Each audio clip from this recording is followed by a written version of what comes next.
오늘 이 본문으로 네 번째 설교를 합니다. 오늘은 아브라함과 다윗의 계보에 대해서 말씀드리고, 그리고 다윗의 자손 예수 그리스도의 계보에 나타난 특징을 살펴보도록 하겠습니다. 여러분, 신약 성경은 다윗 왕국 언약을 실현하러 오실 메시아에 대한 말씀을 하시면서 족보로 시작되고 있습니다. 이 족보는 구약 성경과 이어집니다.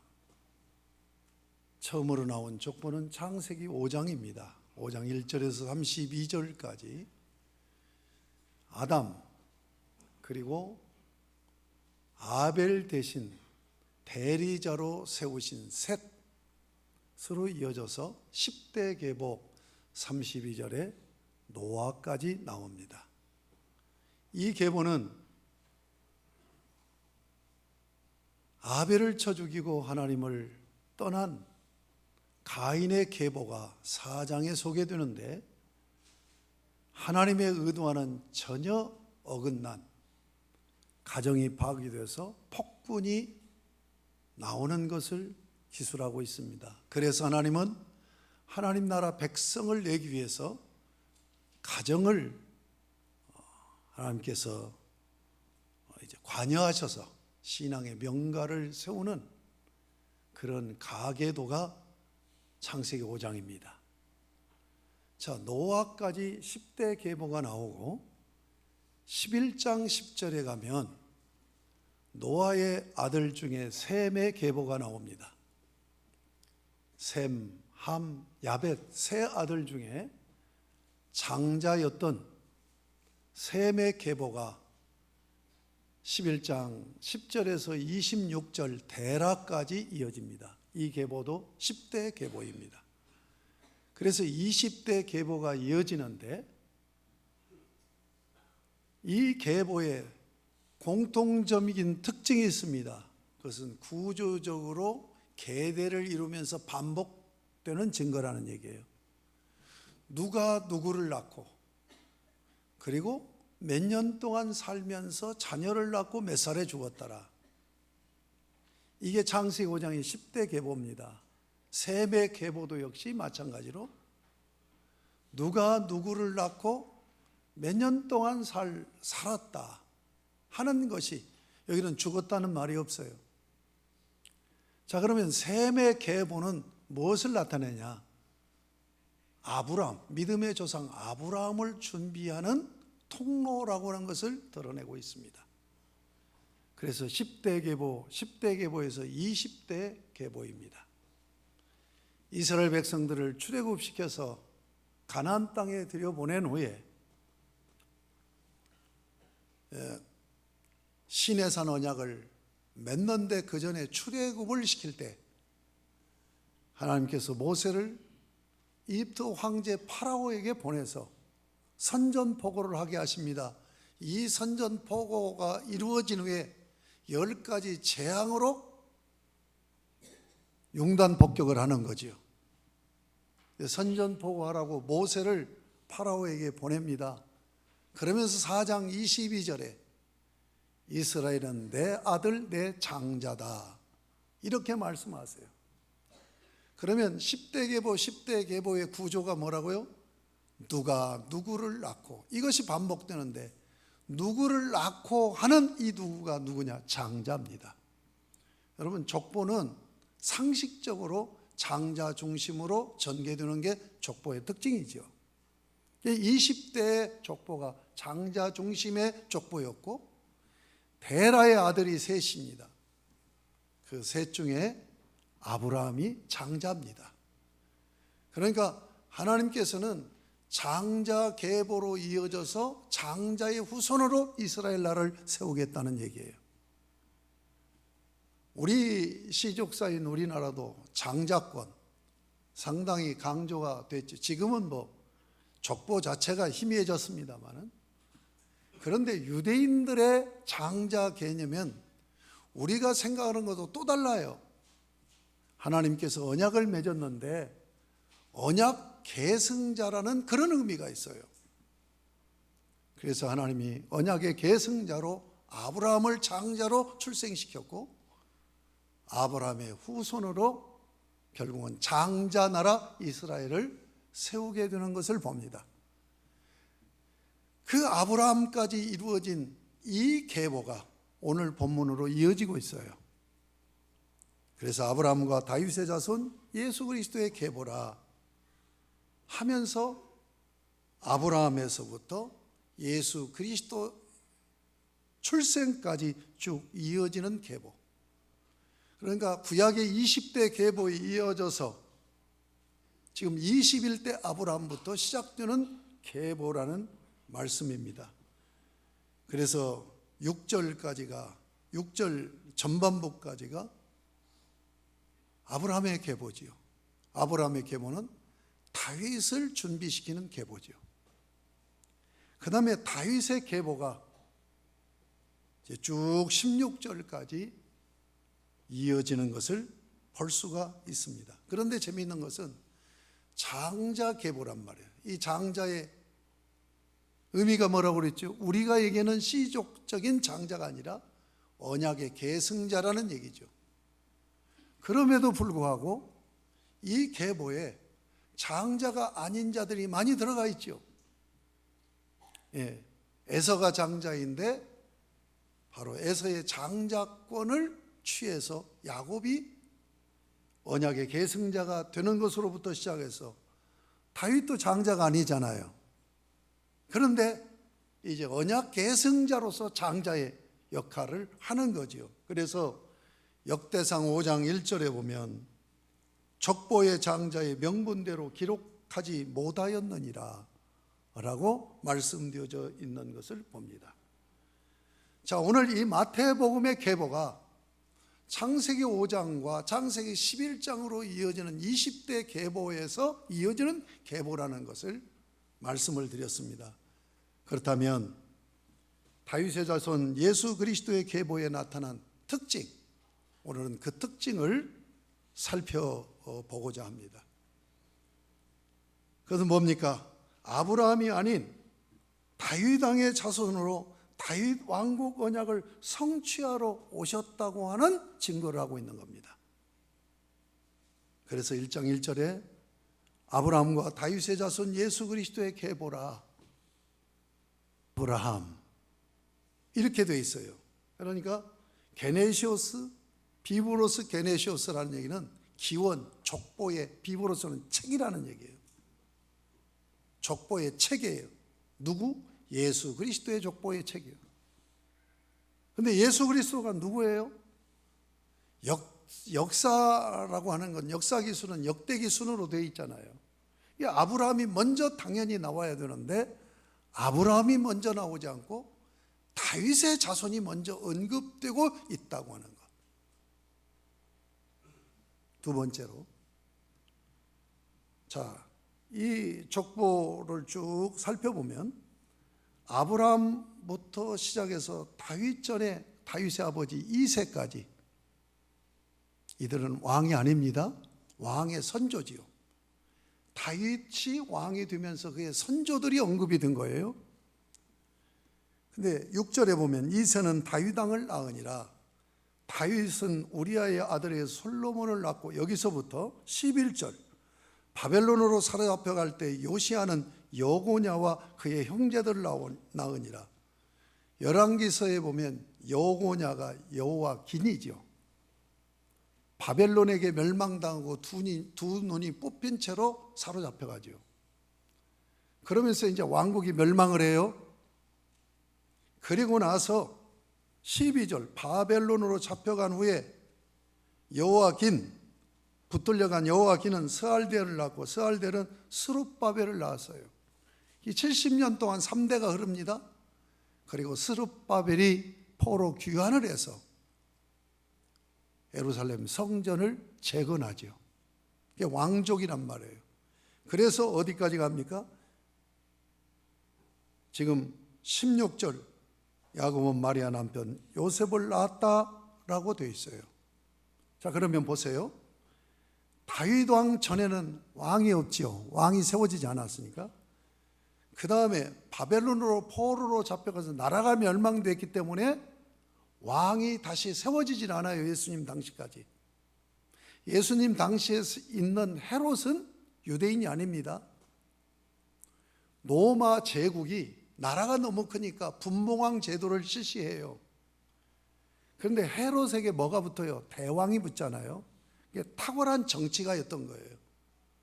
그래서 로마 황제에게 내가 유대 왕국을 통치하는 분봉왕이 되겠습니다. 나를 분봉왕으로 임명해 주세요. 그래서 분봉왕으로 온 거예요. 그러니까 유대인이 볼 때는 정통성이 없어요. 그래서 따르질 않아요. 그러니까 그들을 뭐예요? 그들에게 환심을 사기 위해서 한 일이 뭡니까? 성전 건축한 거죠. 그러니까 예수님 오실 때까지 바벨론 포로 이후로부터는 왕이 없습니다. 다윗 왕 이전에도 왕이 없어요. 그러면 다윗 왕과 바벨론에게 멸망할 때까지 여기 11절에 여고냐까지는 전부 왕입니다. 그런데 보세요. 왕은 다윗에게만 붙어 있어요. 솔로몬도 왕이잖아요. 느부갓도 왕이잖아요. 여고냐까지 왕입니다. 근데 왕자가 생략되고 다윗에게만 왕자가 붙은 것은 바로 다윗 왕국 언약을 성취할 메시아로 오신 것을 강조하기 위한 기술이란 말이에요. 그 다음에 또 하나가 있습니다. 14대, 14대, 14대로 분류를 합니다.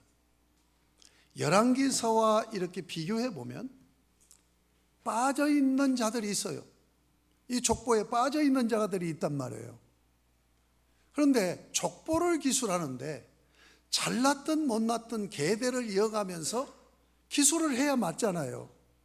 그런데 기술을 하지 않고 빼면서 14로 맞추는 거예요.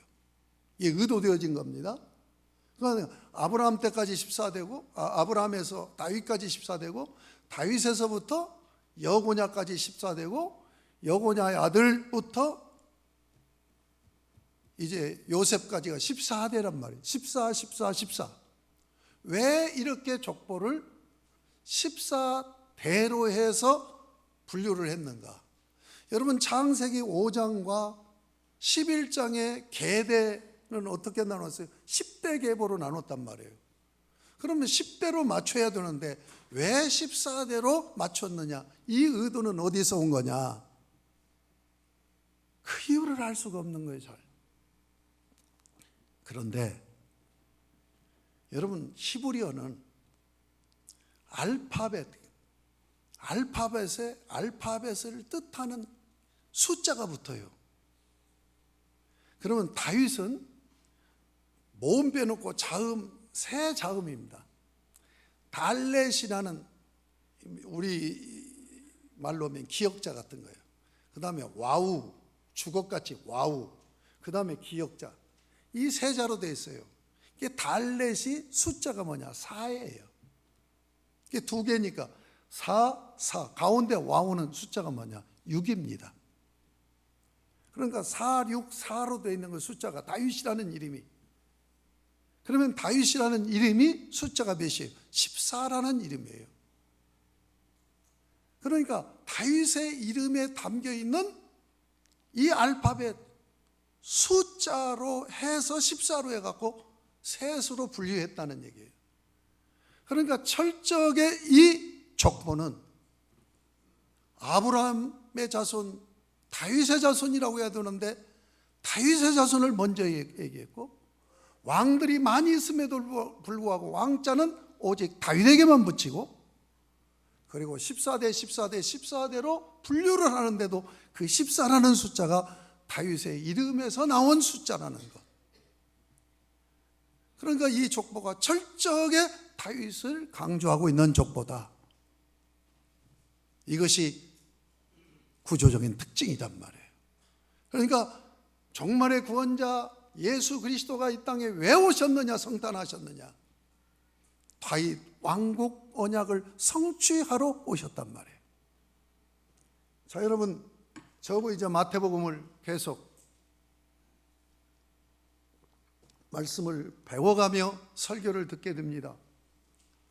마태복음 전체 구조를 보겠습니다. 마태복음 28장까지 되어 있어요. 마태복음은 왕의 복음이고 또 하나의 제목을 붙인다면 교회 복음입니다. 한번 따라하겠습니다. 왕의 복음, 교회 복음. 자, 교회가 뭐냐? 다윗 왕국 언약의 시연으로 세워진 새 이스라엘이에요. 이것을 보여주고 있는 것이 마태복음이란 말이에요. 다윗 왕국 언약을 실현하러 오신 왕이다 해서 왕의 복음이에요. 독자가 유대인입니다. 유대인들은 다윗 왕국 언약을 실현할 메시아를 기다리고 있었어요. 너희가 기다리는 그 메시아가 바로 이분이다 라고 증거하는 것이 마태복음이라는 얘기입니다. 마태복음이 28장까지 되어 있는데 1, 2, 3부로 나누어집니다. 1부는 왕의 오심, 2부는 왕의 선포, 3부는 왕의 죽음입니다. 우리가 성경으로 한번 찾아보도록 하겠습니다. 4장 17절을 보세요. 4장 17절을 같이 읽겠습니다. 시작. 이때부터 예수께서 비로소 전파에 이르시되 회개하라 천국이 가까이 왔느니라 하시더라.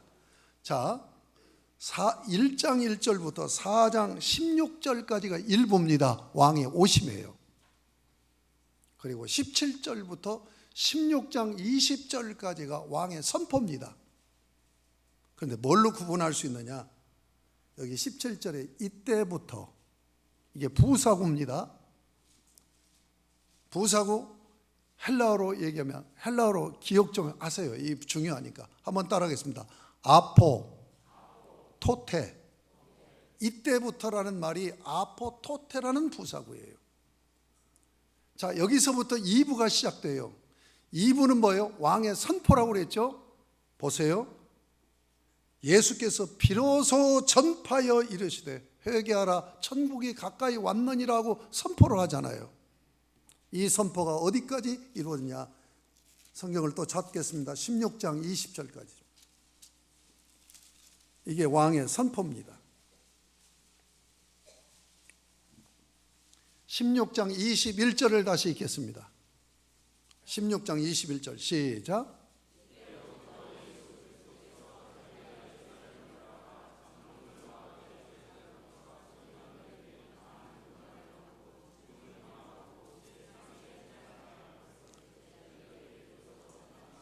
(21절부터) 28장 20절까지가 3부입니다. 3부의 시작, 거기 보면 이때로부터, 이게 아포토테 부사구입니다.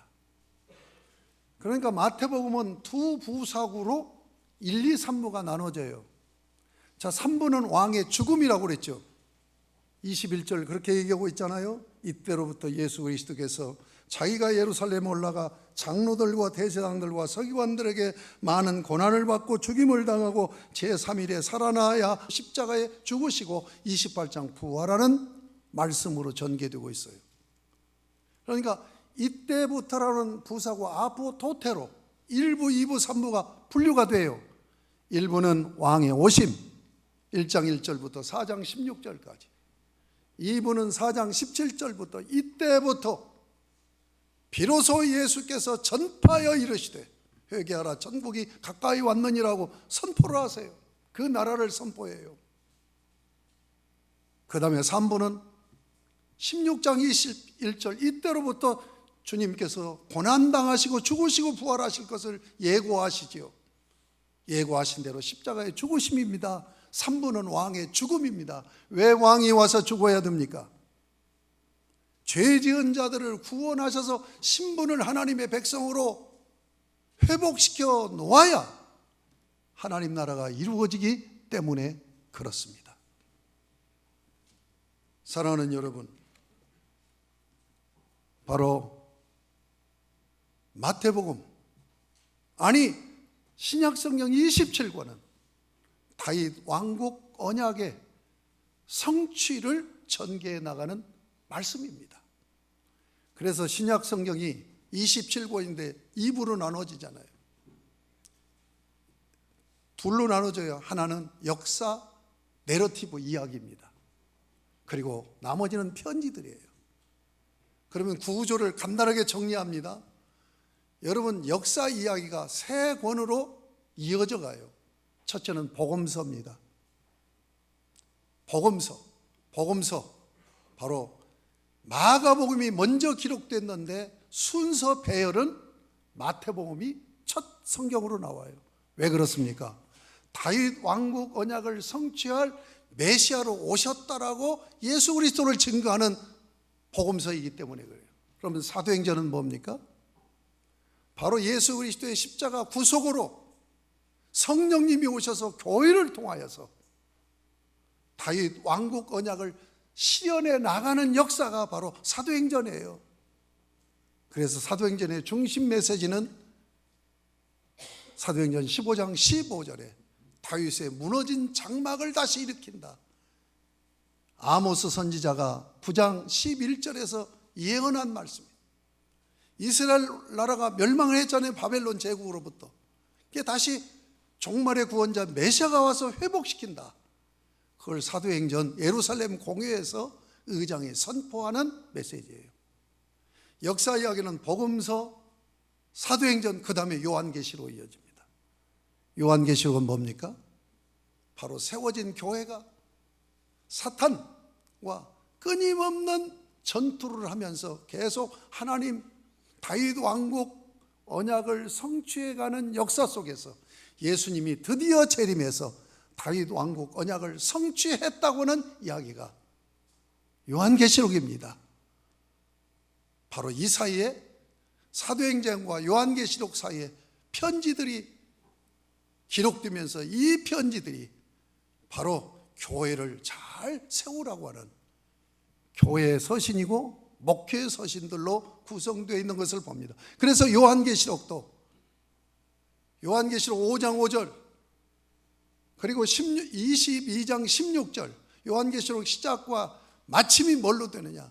다윗의 뿌리로 메시아를 언급해서 다윗의 뿌리인 예수 그리스도께서 드디어 다윗 왕국 역사를 실현하고 성취하셨다는 것으로 성경이 마감되는 것을 여러분 잊지 마시기 바랍니다.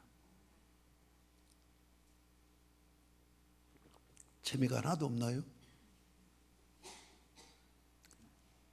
재미가 없는 것은 성경을 모르고 예수 믿는다는 증거죠. 자, 그러면 이 족보에 나타난 특징 두 가지를 첫 번째 특징은 얘기했네요. 두 번째 특징, 5명의 여인들이 등장합니다. 여러분, 이 족보는 엄청난 파격입니다. 여러분들 족보에 지금은 자녀를 낳지 않으니까 딸도 올리자. 그래서 족보에 딸을 올리기 시작한답니다. 여러분, 옛날 족보에 딸들 여자 이름이 우리나라 족보에 올라갑니까? 안 올라갑니다. 일체. 유대인은 우리보다도 훨씬 더 시족적인 그것이 강한 데다가 언약 사상까지 더해져서 이 족보 개념이 굉장히 강하고, 사회적으로 유대인은 숫자를 계산할 때 여자는 아예 취급도 안 해요. 숫자를 셀 때 여자는 취급도 안 하는데 족보에 올라간다? 그건 있을 수 없는 일이에요. 제가 살펴봤어요. 창세기 5장 족보와 창세기 11장 족보, 또 역대기에 보면은 족보가 쭉 소개됩니다. 단 한 군데도 여자 이름이 올라가지 않아요. 그런데 오늘 본문에는 여자가 보통 마리아까지 해서 5명을 얘기하고 마리아를 빼고 4명을 얘기합니다. 마리아 빼고 4명을 한번 살펴보겠습니다. 그러니까 여자가 이 족보에 올라갔다는 것이 엄청난 파격이라는 얘기예요. 있을 수 없는 일이라는 얘기예요. 그런데 여자가 올라가 있어요. 첫째 여자가 누굽니까? 다말이에요. 다말이 누굽니까? 유다의 며느리인데 며느리하고 시아버지하고 관계해서 자식을 낳은 여인이에요. 두 번째 여인이 누굽니까? 기생 출신 라합이에요. 세 번째 여인이 누굽니까? 룻, 이방인 여자예요. 네 번째 여인이 누굽니까? 밧세바입니다. 밧세바가 누굽니까? 우리아의 아내인데 다윗하고 관계해서 솔로몬을 낳았잖아요. 자, 여러분 6절에 보면 밧세바 언급이 안 돼요. 뭐라고 언급됩니까? 다윗은 우리아의 아내에서 솔로몬을 낳았다. 위대한 여인들, 신사임당 같은 그런 위대한 여인들이라면 혹시 모르겠어요. 그것도 유대 족보에서는 안 된다니까요. 그런데 유대 족보에 여자가 올라가는 것도 파격적인데 이게 다 문제 있는 여자들이란 말이에요. 왜 마태 족보, 마태복음에 나온 본문의 족보에는 여인들이 들어가 있을까? 두 가지를 살펴볼 수 있습니다. 하나는 뭡니까? 모두가 죄인이라는 거예요. 유대인들이 문제가 뭐였냐면 자기들이 하나님으로부터 선택받은 민족이다. 그리고 율법, 하나님이 주신 율법을 지키려고 무단히 노력하면서 율법서를 지금도 그 유대인의 자녀들은 다 암송을 해버리잖아요. 모세오경을. 거기서 생기는 폐단이 뭐냐? 자기 의의가 강조되는 거예요. 내가 이런 존재다. 예. 그래서 교만한 거예요. 내가 적어도 하나님의 선민이야. 우리는 철저하게 하나님의 법을 지키는 사람이야. 그런데 이스라엘이 아닌 사람들은 뭐예요? 종교적으로 보면 하나님이 없는 자이고 율법도 안 지키는 자이고 이방인이요. 그래서 예수님도 개라고 하잖아요. 가나안 여인에게 개 취급을 해버리는 거야. 그래서 중동의 역사가 고대 역사부터 계속해서 끊임없는 사회적인 갈등이 일어나서 전쟁들이 일어난 거예요. 자기 의를 강조해. 그래서 예수님 오실 당시에 유대인들은 무슨 얘기예요? 메시아가 오시면 자기들만, 유대인들만 구원받는 거야. 그리고 이방인들은 전부 뭐예요? 지옥불에 땔감에 불쏘시개로 쓰임받는다라고까지 생각을 해요. 그러한 유대인들을 고발하는 거예요. 너희 조상을 봐라. 너희 조상에 이런 여인이 있었어. 이런 여인이 있었어. 그래도 의롭다고? 그래도 너희가 의를 주장해? 너희 죄인이야.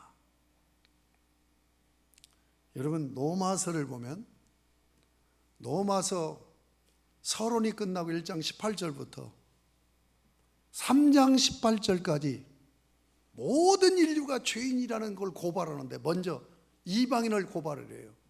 그 다음에 가서는 유대인을 고발합니다. 그리고 나서 뭐예요? 모든 사람이 죄를 범하였음에 하나님의 영광에 이를 수 없다. 의인은 없나니 하나도 없다. 그러니까 유대인 너희들 하나님 섬긴다고 너희도 죄인이야. 지금 이 족보를 통해서 그걸 고발하는 거예요. 자, 유대인들은 자기 의의가 어디까지 치밀었어요? 어디까지 높아졌어요? 율법을 지켜서 자기들이 구원을 받을 수 있다라고 하는 행위 구원을까지 나아간 거예요. 그들을 고발하면서 이 족보를 통해서 너희가 너희 스스로 의롭다함을 받을 수 있다고? 너희 의로 하나님 앞에 나갈 수 있고 하나님 나라 천국에 들어갈 수 있다고? 어림없는 소리 하지 마 라고 고발하는 것이 이 족보에서 내 여인을 소개하는 거예요. 그러면서 두 번째는 뭡니까? 그럼에도 불구하고 나는 너희를 사랑했다. 그럼에도 불구하고 나는 너희를 내 자녀로 끝까지 사랑하고 책임진다. 자, 이들이 구원받을 수 없어요. 하나님 앞에서 이들은 심판받고 지옥 백성으로 떨어져야 될 자들이에요. 그런데 예수님께서 왜 이 족보를 통해서 이 땅에 오신 거예요? 바로 그런 너희를 구원하러 왔다 하는 메시지를 주시기 위해서 바로 이 족보를 통해서 이 사실을 드러내고 있다는 것을 잊지 마시기 바랍니다. 말씀을 맺습니다. 여러분, 이 족보를 통해서 우리에게 주시는 말씀이 뭡니까? 여호와 하나님은 당신이 언약하신 것을 반드시 이루시고 성취하시는 하나님이다. 언약은 뭐예요? 상대가 있어서 갑과 을이 계약을 맺잖아요. 근데 을이 계약을 파기하고 지옥 백성이 됐어요. 그럼에도 불구하고 하나님은 반드시 성취하신다. 여러분, 언약사상에서 하나님이 자기의 성품을 드러내시죠. 두 가지 성품이죠. 하나는 구약 용어로 하면 헤세드, 인자라는 표현이죠. 인자가 뭡니까? 불쌍여김, 사랑하심이에요. 그 다음에 또 하나는 뭡니까? 신실하심입니다. 이게 아만이라는 히브리어 단어예요. 그런데 이 단어에서 뭐가 나오는 줄 알아요? 진리가 나와요. 여러분, 요한복음 1장에 보면 율법은 모세로 말미암아 온 것이고 은혜와 진리는 예수 그리스도로 말미암아 왔다라고 얘기했어요. 그래서 은혜는 사랑이고 진리는 신실하심이에요. 여러분, 한번 생각해 보세요. 진리가 뭘까요? 변하지 않는 게 진리죠. 하나님이 말씀하신 그 말씀이 변하지 않는다면 그게 진리지 않겠습니까? 하나님께서 언약을 맺으시면서 말씀하신 그 말씀을 하나님이 반드시 지키신다 하는 신실하심, 이게 진리라는 얘기예요. 여러분, 하나님은 사랑의 하나님입니다. 그리고 끝까지 당신이 약속하신 건 책임지시고 지키시는, 성취하시는 진리의 하나님이신 것을 믿으시기 바랍니다. 그 하나님께서 사랑하시고 진리, 신실하심을 지키시기 위해서 성탄하심이 성탄절입니다. 그러한 주님을 여러분 만나셔서 주님으로 인하여서 주님은 끝없는 사랑으로 사랑해 주시는 분이시구나, 주님은 절대로 변치 않고 나에게 약속하신 것을 책임져 주시는 분이구나 하는 것을 삶에서 체험하시면서 주님을 만난 기쁜 감동의 간증이 여러분의 삶에 넘치시기를 주님의 이름으로 축복합니다.